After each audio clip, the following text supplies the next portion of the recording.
오늘 함께 나눌 하나님의 말씀은요, 데살로니가전서 5장 19절로 22절입니다. 데살로니가전서 5장 19절로 22절 말씀을 한 목소리로 또 같이 읽겠습니다. 19절로 22절까지를 한 목소리로 읽겠습니다. 시작. 성령을 소멸하지 말며 예언을 멸시하지 말고 범사에 하려 좋은 것을 취하고 악은 어떤 모양이라도 버리라. 아멘. 어디 한 주간 맛있는 샌드위치를 많이 드셨습니까? 지난주에 저는 데살로니가전서 5장 16절부터 18절을 강론하면서 이 부분을 샌드위치 구조로 설명을 드렸습니다. 16절에 항상 기뻐하라와 18절에 범사에 감사하라가 샌드위치의 양쪽을 감싸고 있는 이 빵에 해당한다면, 쉬지 말고 기도하라가 그 내용물에 해당된다. 이렇게 샌드위치 구조를 가지고 여러분들에게 이 부분을 설명했었죠. 우리 그 신원여담교회 성도님들은 샌드위치를 드실 때마다 데살로니가전서 5장 16절부터 18절을 늘 이렇게 묵상하시면서 샌드위치를 드시면 좀 더 특별한 빵이 되지 않을까, 이런 생각을 해봅니다. 여러분, 샌드위치의 진정한 가치는 뭐가 결정한다고요? 양쪽에 빵이라기보다는 물론 좋은 빵을 쓰는 것 중요하지만 그 내용물을 뭘로 채우느냐에 따라서 그 내용물을 감싸고 있는 빵은 함께 어우러져 놀라운 맛을 내는 특별한 음식이 될 수 있는 것 아니겠습니까? 따라서 항상 기뻐할 수 있는 삶, 그리고 범사에 감사할 수 있는 삶의 비결은 다름 아닌 샌드위치의 내용물과 같은 기도에 의해서 결정된다. 이런 말씀을 지난주에 나누었던 거죠. 쉬지 말고 기도하라는 바로 샌드위치의 질을 결정하는 아주 중요한 요소가 되는 것입니다. 여러분, 기도가 뭐라고요? 기도는 하나님을 우리 삶에 초청하는 것입니다. 우리가 기도할 때 하나님은 우리의 삶의 자리에 찾아오시고 우리와 공간을 공유하시며 우리를 그 가슴에 품으십니다. 그래서 이 믿음의 선진들이 기도에 대해서 했던 고백들은 참 놀랍기만 하는데요. 미국 침례교회 정신적 지주로 알려져 있는 목사님이 있습니다. 저드슨 목사님이라는 분인데요, 그분이 기도에 대해서 이런 말을 했습니다. 당신이 가진 모든 것을 다 도둑 맞더라도 목숨을 걸고서라도 지켜야 하는 한 가지가 있습니다. 그것은 바로 하나님을 향한 기도 시간입니다. 이런 말씀을 했어요. 모든 걸 도둑 맞아도 결코 도둑 맞지 말고 지켜야 될 한 가지가 있다면 그것은 기도 시간이다. 이런 고백을 했고요. 우리가 그 스코틀랜드의 종교개혁자로 잘 알고 있는 존 낙스는 또 이런 말을 했습니다. 당신이 목숨을 귀하게 여기는 것만큼 기도를 중요하게 생각하라. 기도에는 군대보다 더 강력한 힘이 있다. 이런 얘기도 했습니다. 여러분이 그 저드슨 목사나 존 낙스 같은 분들은 왜 이리도 기도에 대한 이 놀라운 고백과 강조를 하고 있는 걸까요?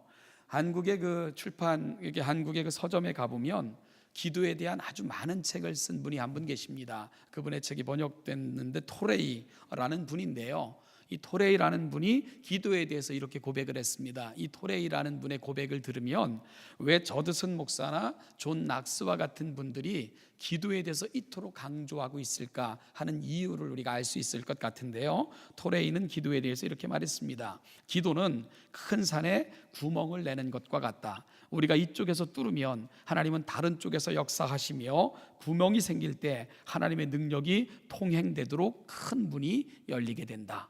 이런 얘기를 이 놀라운 얘기를 토레이라는 분이 하고 있는 것을 그의 책을 통해서 읽을 수가 있게 됩니다. 여러분, 말씀드린 것처럼 기도는 우리의 삶 속에 하나님을 초청하는 것이며, 그럴 때 하나님은 우리 삶에 개입하시게 되는 겁니다. 우리의 문제를 함께 다루시고요, 우리와 함께 동행하십니다. 따라서 우리가 기도라는 자리에 나아가 하나님과 함께 동행하는 순간 문제는 내 문제가 아니라 하나님이 푸시는 그분의 문제가 되는 것이고, 우리가 살아가는 삶의 자리에서는 내 능력으로 사는 것이 아니라 하나님의 능력으로 살아낼 수 있는 하나님의 특별한 존재가 된다는 것, 그것이 바로 기도가 우리에게 주는 특별한 의미라는 것을 함께 기억할 수 있기를 소망합니다. 그래서 여러분, 기도의 자리로 나아가 쉬지 않고 기도할 때 우리는 항상 기뻐할 수 있는 거고요, 범사에 감사할 수 있게 되는 겁니다. 비록 아프고 힘들고 답답한 상황에 처할 때도 우리 문제를 다루어 가고 계신 하나님, 그리고 그 하나님이 우리를 도우셔서 우리를 선대하시는 그 하나님으로 말미암아 진정한 기쁨과 감사가 생겨나는 것입니다. 여러분, 따라서 감사와 기쁨은요, 이게 감정적인 차원의 문제가 아닙니다. 감사와 기쁨은요, 상황으로부터 오는 것들도 아닙니다. 기도의 자리, 즉 우리를 선대하시는 하나님의 보좌로부터 흘러나오는 그분의 특별한 은혜의 선물이 바로 기쁨과 감사라는 것을 우리가 알게 되는 거죠. 우리 신원여담교회 성도님들을 다시 한번 축복합니다. 여러분들의 삶을 이 기도라는 놀라운 내용물로 채우심으로 말미암아 그 하나님의 보좌로부터 흘러나오는 기쁨과 감사를 늘 범사에 경험하고 살아가시는 우리 신원여담교회 성도들 다 되시기를 주님의 이름으로 축복합니다. 여러분, 그러면 오늘은요, 우리가 어떻게 이러한 기쁨과 감사의 삶을 유지하고 지속적으로 경험하며 살 수 있을까, 이 부분을 오늘 사도 바울의 음성을 통해서 다시 한번 살펴보고자 합니다. 그래서 저는 오늘 그 설교의 제목을 맛있는 샌드위치를 먹는 법 이렇게 정해놨는데요, 어떻게 하면 우리가 지속적으로 이 맛있는 샌드위치를 모든 것이 잘 조화된 이 놀라운 음식을 먹으며 살 수 있을까, 오늘 본문을 통해서 좀 살펴보고자 하는데요, 오늘 본문에서 사도 바울은 세 가지를 권면하고 있습니다. 두 개의 강력한 경고와 하나의 권면 형식으로 오늘 본문이 되어 있습니다. 두 개의 강력한 경고는요, 성령을 소멸하지 말라는 것과 예언을 멸시하지 말라는 것이고요, 그리고 한 가지 간절한 권면은 좋은 것은 취하고 악은 어떤 모양이라도 버리라 하는 내용으로 채워져 있습니다. 이것이 늘 우리가 맛있는 샌드위치, 즉 기쁨과 감사를 경험하는 그 특별한 삶을 살아갈 수 있는 비결이라고 사도 바울은 제시하고 있는 겁니다. 자, 그러면 맛있는 샌드위치를 늘 먹을 수 있는 첫 번째가 뭐라고요? 성령을 소멸하지 말라는 것입니다. 성령을 소멸하지 말라. 우리가 십자가를 통해 나의 옛사람은 죽고 부활에 참여하게 된 특별한 사건을 거듭남이라고 표현을 합니다. 다시 태어난다는 거죠. 여러분이 거듭남의 의미는 위로부터 태어난다 하는 말을 갖고 있는데요, 십자가에서 나의 죄된 옛사람은 죽고 주님이 부활하심으로 내가 다시 살아남에 대한 특별한 고백을 거듭남이라는 말로 표현하고 있는 거죠. 이 모든 것을 우리 안에서 행하시는 분이 누구겠습니까? 성령님께서 이 모든 것을 행하시는 것입니다. 성령님은 우리를 십자가 앞으로 이끌 뿐만 아니라 예수 그리스도를 영접하도록 도우시고요, 우리에게 새로운 생명을 허락하십니다. 사도 바울은 이 성령님의 특별한 사역을 인치심이라는 말로 표현을 했습니다. 여러분, 인친다는 게 무슨 뜻인 줄 아세요? 무슨 뜻이죠? 우리 찬양대 무슨 뜻입니까? 인친다, 도장을 찍는다. 제가 찬양대를 잘 안 보시니까 긴장 안 하고 계시죠? 자주 쳐다볼 테니까. 여러분, 인친다는 게 무슨 뜻이라고요? 도장을 찍는다는 거예요. 도장을 찍는 행위는 어떤 때 사용하는 용어입니까? 소유권을 확증하는 단어입니다. 내 것이다.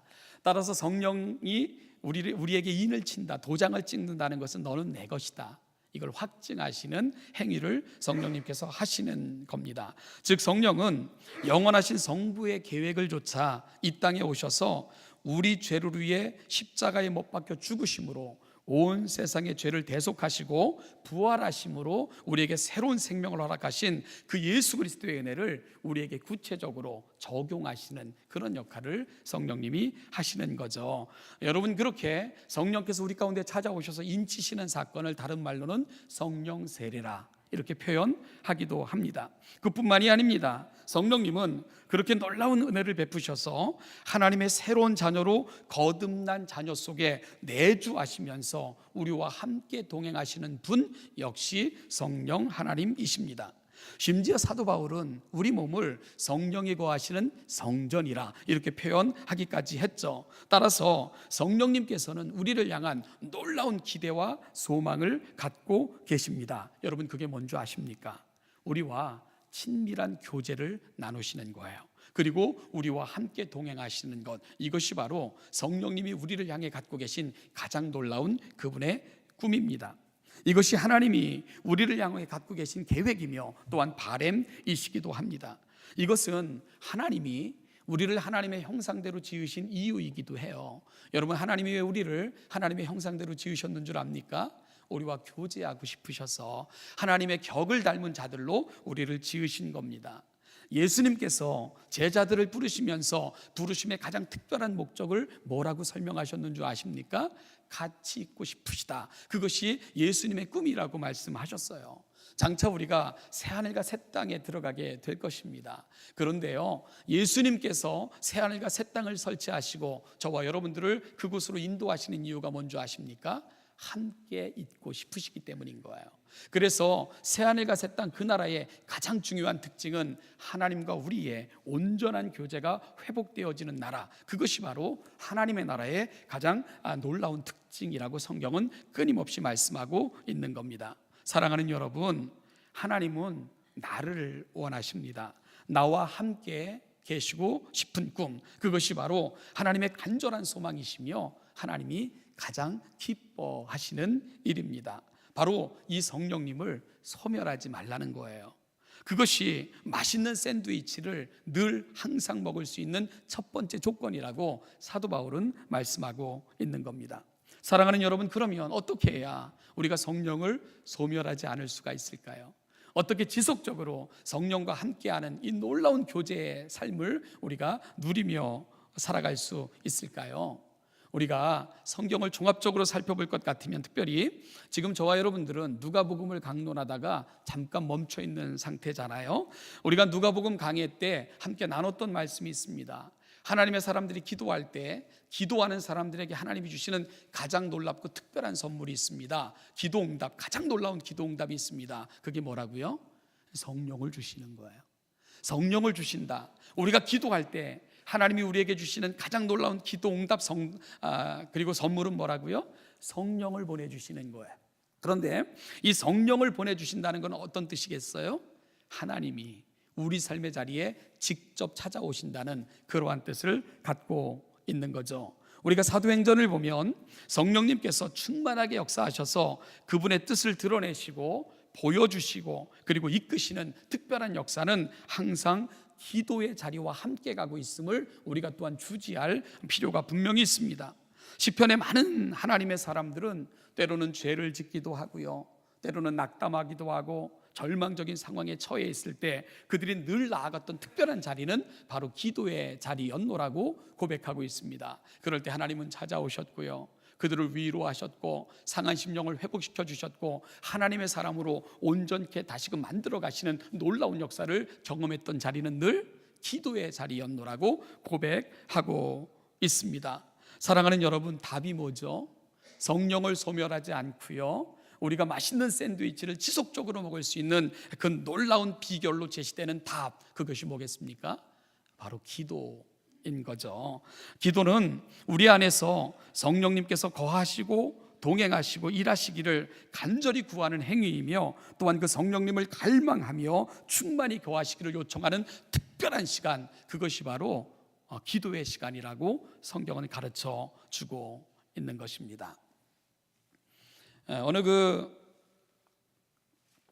기독교 잡지에 특별한 그 인터뷰가 실려서 감동적으로 읽어본 적이 있는데요, 요 근래 기사는 아니고요, 한 2년 좀 덜 된 그 시점에서 읽은 기사입니다. 제목이요, 17년 동안 이어온 권사 기도 모임. 물론 그 앞에는 특별한 그 교회 이름이 써 있는데 그건 제가 빼고요. 그 기사에서 17년 동안 단 한 주도 빠짐없이 이렇게 매주 기도 모임을 이어오고 있는 이 30인의 권사들에 대해서 소개했던 그런 기사입니다. 그들은요, 매주 목요일 오전 10시 30분이면 교회당에 모여 권사 기도 모임이라는 이름으로 기도회를 진행을 합니다. 이 기도 모임에 참석하고 있는 권사님들 매우 특별한데요, 60대부터 90대까지 이르는 권사님들로 구성되어 있다는 점이고요. 이 기도회가 시작됐던 시점이 2000년부터 시작이 됐는데 그 기사가 쓰여졌던 당시는 15년째였고요. 제가 조금 더 지금 소개하면서 17년이라고 바꾼 겁니다. 그 기사 때는 15년째 한 번도, 단 한 주도 방학도 없이요 그 모임을 거른 적이 없다는 거예요. 60대 이상부터 90대에 이르는 그 권사님들이 모여서 기도를 하는 겁니다. 처음에 2000년대 3명으로 시작을 했는데 지금은 10배 가까이 모여서 30명이 넘는 인원들이 매주 모여서 기도를 하고 있답니다. 그들이 처음 모일 당시에는 이 담임 목사님의 건강과 이제 그 담임 목사님 심각한 그 건강의 위협에 놓여 있었다고 그랬고요. 그리고 우리가 교회를 위해 기도하자라는 취지로 기도 모임을 시작을 했는데 지금은 열방을 품고 세계 선교를 위해서도 기여하며 세계를 품고 기도하는 모임으로 바뀌었다고 그렇게 소개하고 있습니다. 여러분, 그들이 이 모임을 한 주도 빠짐없이 17년 동안이나 단 한 주도 걸음없이 이 기도 모임을 이어오고 있었던 그 특별한 이유가 뭐냐 하고 기자가 물어봤습니다. 그러자 이분들의 대답이 참 감동적입니다. 이렇게 대답했습니다. 인생의 나이는 이제 가을이나 초겨울이지만 이 세상에 사는 날 동안은 봄이라고 생각하고 씨를 뿌려야 하기 때문입니다. 그래야 주님 앞에 설 때에 추수할 기쁨이 충만하지 않겠습니까? 그리고 기도는 헛되이 돌아가는 적이 없었습니다. 이것이 우리가 기도를 하게끔 만드는, 한 주도 빠짐없이 기도하게 만드는 특별한 이유입니다. 이런 고백들을 했습니다. 사랑하는 성도 여러분, 기도의 자리로 나오십시오. 그러면 성령님은 나를 성전 삼아 거하시며 우리 안에서 특별하신 방법으로 역사하십니다. 그분들의 고백처럼 우리의 기도가 한 번도 헛되이 버려지거나 하나님이 외면하신 적이 없다. 그 특별한 바로 그 기도의 시간으로 우리는 늘 그래서 나아가는 거다. 이런 고백들, 사랑하는 여러분, 우리가 성령을 소멸하지 않으려면 기도의 자리로 나아가셔서 우리의 몸을 성전 삼아 거하시길 원하시는 그 하나님과 특별한 관계 지속하셔야 됩니다. 그럴 때 우리는 늘 맛있는 샌드위치를 먹으며 살 수 있는 하나님의 사람들이 될 수 있을 것입니다. 둘째는요, 예언을 멸시하지 않는 것입니다. 이것이 맛있는 샌드위치를 먹는 두 번째 조건으로 사도 바울이 제시하고 있습니다. 이것은 하나님의 뜻과 매우 밀접한 연관을 갖고 있는 권면이기도 합니다. 사도 바울은 데살로니가전서 5장 16절 18절에서 하나님의 뜻에 대해서 말씀하셨습니다. 그 하나님의 뜻은 우리가 어떻게 발견할 수 있는가? 여러분, 하나님의 뜻을 발견할 수 있는 유일한 방법은 하나님의 말씀으로 나아가는 길 밖에는 없습니다. 하나님의 말씀 밖에서는 하나님의 뜻을 발견할 수 없습니다. 하나님의 말씀을 간절함으로 받고 그 말씀에 순종하는 것, 이것을 가리켜 예언을 멸시하지 않는 태도라고 사도 바울은 설명하고 있는 거죠. 사도 바울이 데살로니가의 복음을 전할 때에 헬라인들의 큰 무리가 예수를 영접하는 놀라운 부흥이 데살로니가 지역에 일어났습니다. 그러자 이를 시기한 유대인들이요, 성경에 보면 불량한 사람들을 사서 사도 바울이 전하는 복음을 비방하기도 하고 사도 바울을 인격적으로 모욕하기도 하고 이 복음이 증거되어지는 것을 방해하는 그러한 그 계략을 썼던 것을 기록하고 있습니다. 복음 전파 사역을 방해하고 나선 것이지요. 여러분, 이러한 방해는 재물에 눈이 멀었던 그 당시 관리들과 야합하여 바울뿐만이 아니라 바울을 돕는 모든 사람들을 감옥에 가두는 이러한 치졸한 방법으로 진행이 됐죠. 그래서 사도 바울을 도왔던 사람들도 감옥으로 잡혀가기도 하고요, 뇌물을 요구하는 사람들에게 돈을 주고 풀려나기도 했던 그런 상황들이 연출이 될 수밖에 없었던 겁니다. 결국 사도 바울은 데살로니가를 떠나 베레아로 갈 수밖에 없었고요. 그로 인하여 교회는 심각한 타격과 신학적 혼돈을 경험할 수밖에 없었습니다.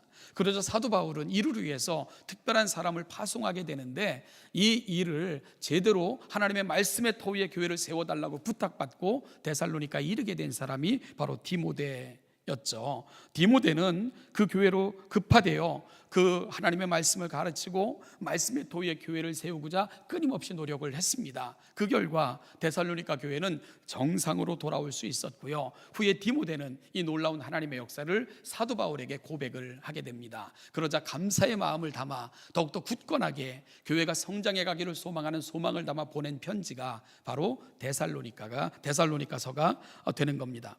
여러분, 그러면 어떻게 교회가 굳건하게 세워질 수 있는가? 사도 바울은 단 한 가지 길을 제시하고 있습니다. 바로 말씀의 터 위에 세워지는 것이라고 사도 바울은 권면하고 있는 거죠. 다른 방법은 없습니다. 여러분, 그리고 이 하나님의 말씀이 우리 가운데 역사할 때 우리는 가야 할 길을 알게 되고요, 행할 바른 바를 깨닫게 되는 것입니다. 성경 외에서 다른 길을 발견할 수는 없습니다.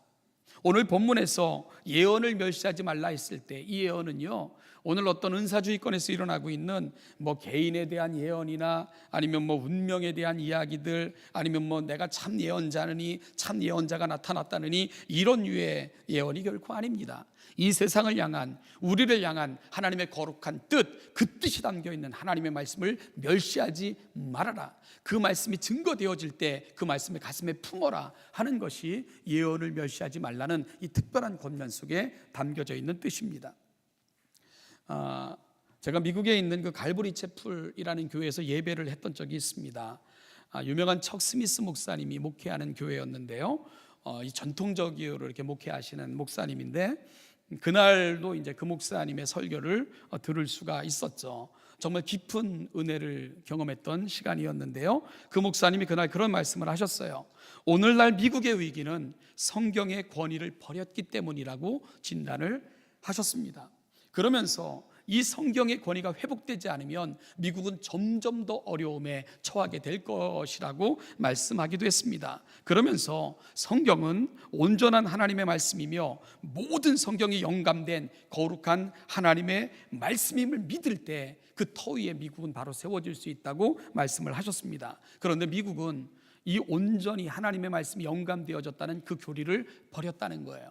그래서 일부만 영감되어졌다는 그 잘못된 가르침과 모든 성경이 우리를 향한 하나님의 뜻이라는 고백보다는 내게 필요한 말씀만 취하는 이런 모습으로 미국 교회가 바뀌었다는 겁니다. 부분 영광을 고백하고요, 내게 필요한 부분만을 받아들이는 것, 이것이 미국의 진정한 위기의 시작점이다, 이렇게 진단하고 있었습니다.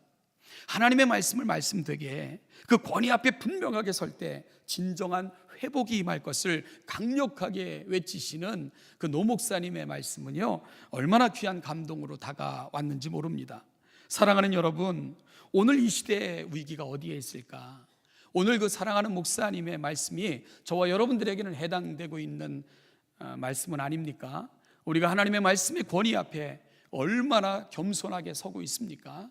그 하나님의 말씀 앞에 우리는 얼마나 간절함으로 바라며 그 말씀 앞에 나아가고 있습니까? 그 하나님의 말씀이 오늘 우리의 삶에 얼마만큼 영향을 미치고 있는가, 우리 한번 돌아볼 필요가 있지 않겠습니까? 자, 그러면 왜 예언을 멸시하지 않는 것과 맛있는 샌드위치를 지속적으로 항상 먹을 수 있는 것과 연관을 시킬 수가 있을까요? 이것이 사도 바울이 제시하는 세 번째 이유와 밀접한 관련이 있습니다. 사도 바울은 21절 22절에서 범사에 헤아려 좋은 것을 취하고 악은 어떤 모양이라도 버리라고 권면을 하고 있습니다. 범사에 헤아려 좋은 것을 취하고 악은 어떤 모양이라도 버리라. 여러분, 그렇다면 우리가 취해야 될 것과 버려야 될 것들에 대한 분명한 규정, 그리스도인들은 그 규정을 어디로부터 찾아내야 됩니까? 하나님의 말씀 아니겠습니까? 여러분, 하나님의 말씀이 가라는 곳까지, 하나님의 말씀이 멈추라는 곳에서 하나님의 말씀이 우리 가운데 들려주시는 그 음성 앞에 우리가 민감하게 반응하며 순종할 준비를 갖추는 것, 그게 마땅한 하나님의 사람들의 삶의 모습 아니겠습니까? 우리는 성경을 일컫는 또 다른 말로 영어로 캐논이라는 말을 사용하기도 합니다. 캐논이 무슨 뜻이죠? 잣대, 표준, 기준이라는 말을 갖고 있습니다.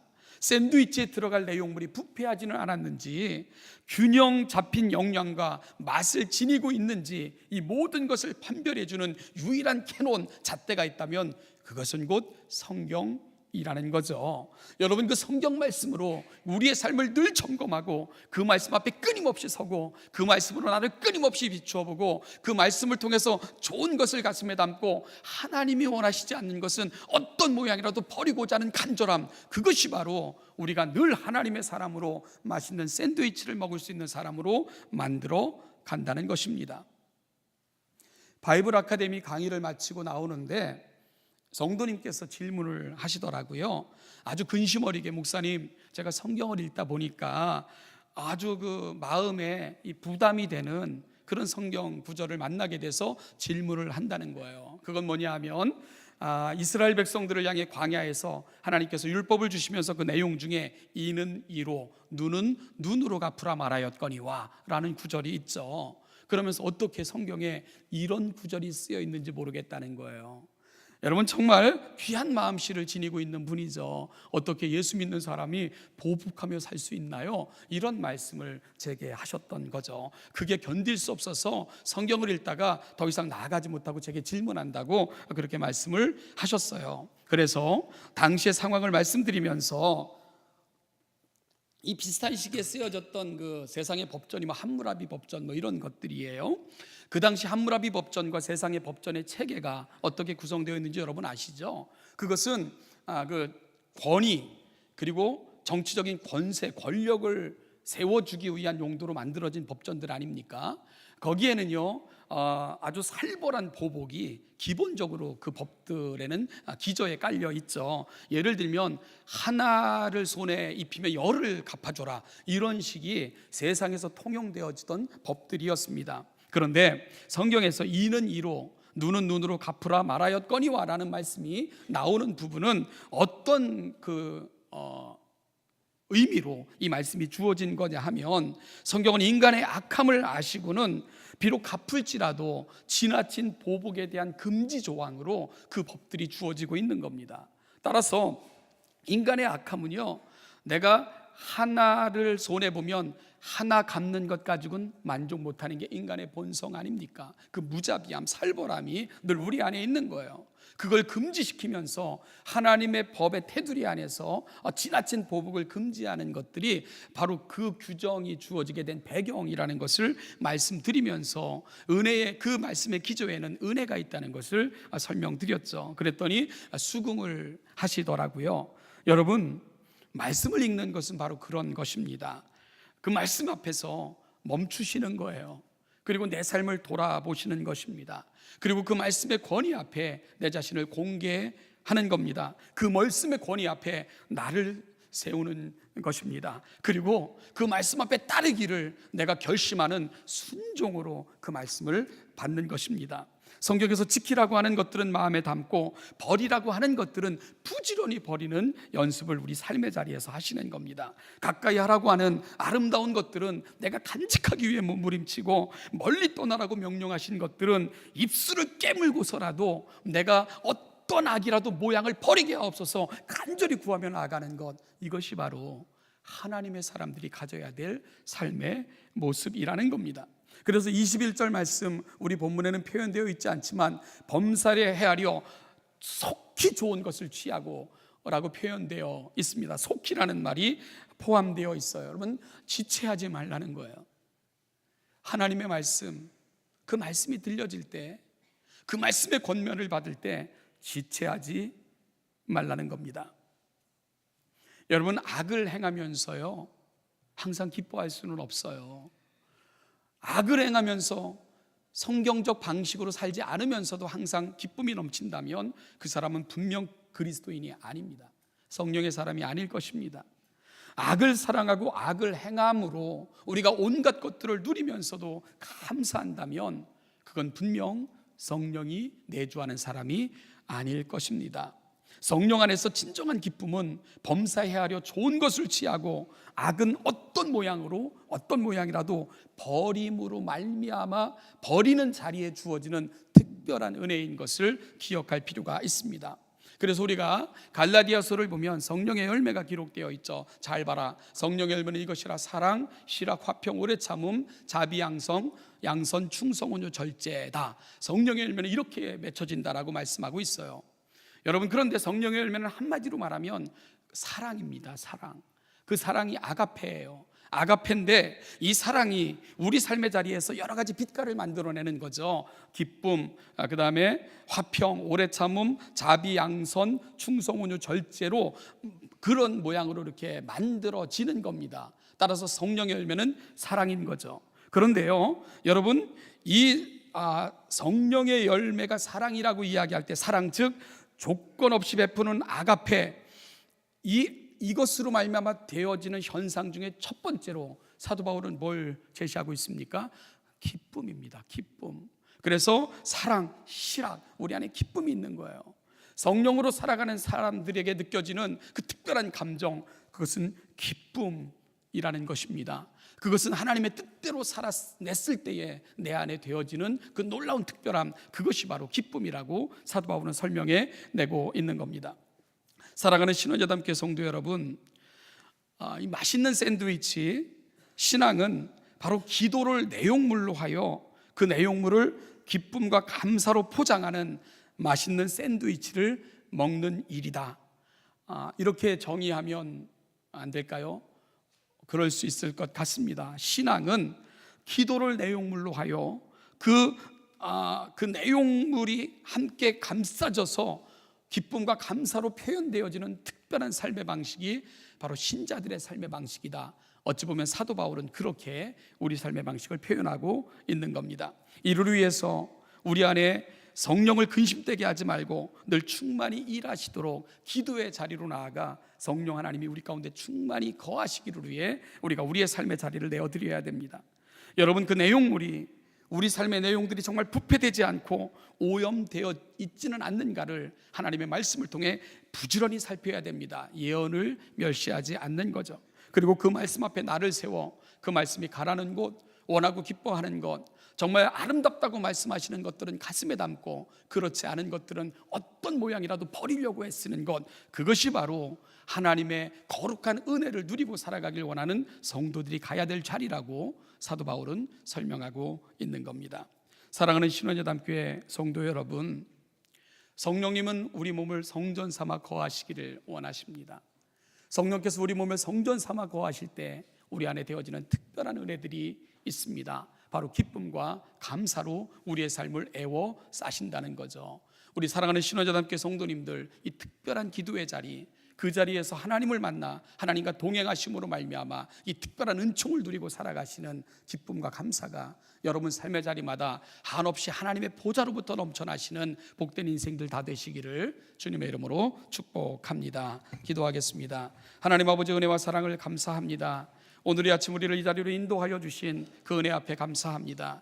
하나님 아버지, 오늘 우리를 놀라운 은혜 가운데 초청하셨는데 기도의 자리에서 하나님을 만난 그 감격으로 우리의 삶이 기쁨과 감사로 충만한 삶을 살기를 소망하시는 그 특별한 은혜의 자리로 인도하여 주신 것을 감사합니다. 하나님 아버지, 살아가는 삶의 자리 한없이 많은 아픔과 답답함, 고민, 걱정이 있지만은 우리가 기도의 자리로 나아가 하나님을 우리 삶에 초청할 때에 그 하나님은 그 보좌로부터 흘러나오는 한없는 기쁨과 감사로 우리를 채워 승리케 하실 것을 믿으면서 하나님과 가까이 교제하고 성령을 소멸치 아니하며 하나님의 말씀을 붙들고 승리하며 살아가는 우리 신원여담교회 모든 성도들 되게 하여 주시옵소서. 감사드리며 예수님의 이름으로 기도하옵나이다. 아멘.